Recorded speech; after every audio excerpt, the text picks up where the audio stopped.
a paper's width of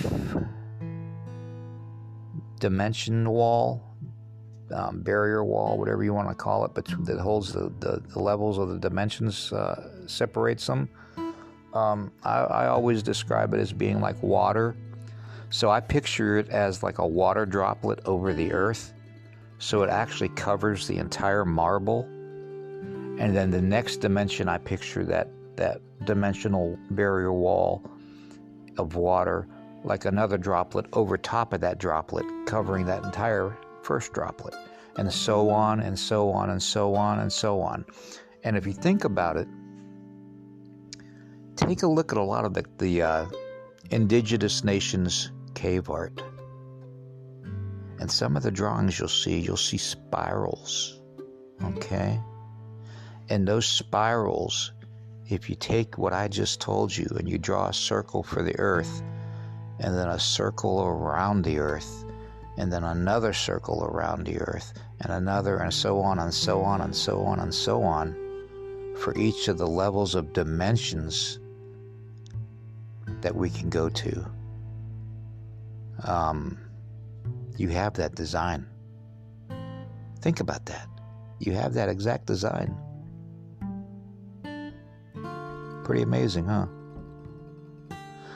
You know, there's a lot to be said about the past, a lot that we can learn about it, about the future.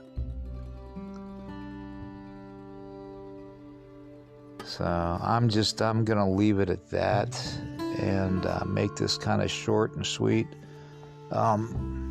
My health hasn't been doing too good lately, so that's why I wanted to get a little bit of information out. Get your minds thinking about the whole thing and get your theories on it. And I would love to hear your theories on it.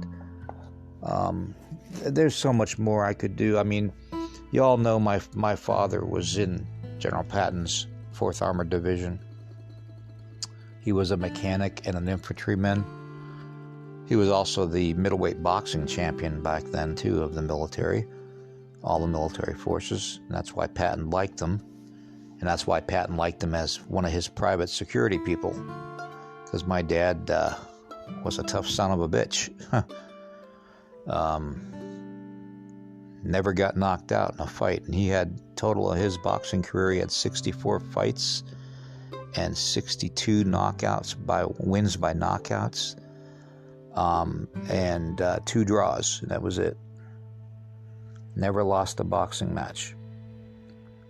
And 62 out of 64 fights. I mean, that's amazing. 62 out of 64 fights. My old man knocked the person out.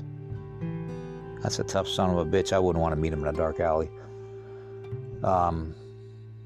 Anyways, let me get back to the story here. It was told to me when I was a child, and I wrote it in one of my my blog things on my website, www.nighthawkshighstrangeness.com/blog/, and that'll take you right to it, okay? My dad told me when I was little that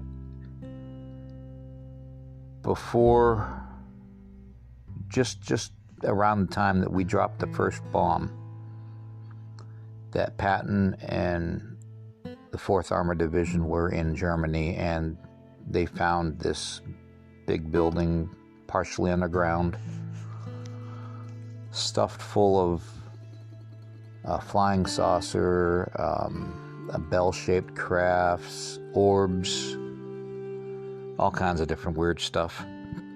And my dad was, one of the guys that guarded it, that had to stand guard for it.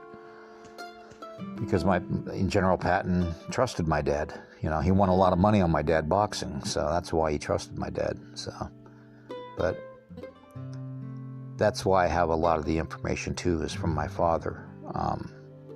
God bless it. God rest his soul.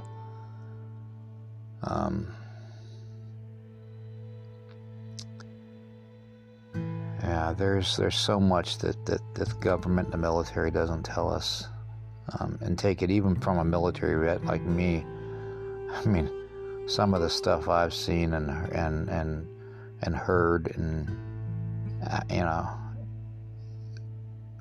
it's amazing what the normal people that aren't in the military don't even know. And a lot of my military vet friends out there, I'm sure you know what I'm talking about. A lot of weird shit that they didn't, that the normal everyday citizen is not going to know unless they're in the military. So it's I don't know, it's just a weird world, man. I truly believe that the wrong powers are in charge. I really do. This is a nation for the people, made for the people, by the people. Well, I'll talk to you all later, okay? Love and respect you all very much. I'm not going to get in about my health issues right now, but I just wanted to make a quick podcast and put it out there, okay? God bless you all, and I will talk to you in next week or so, okay? Bye-bye.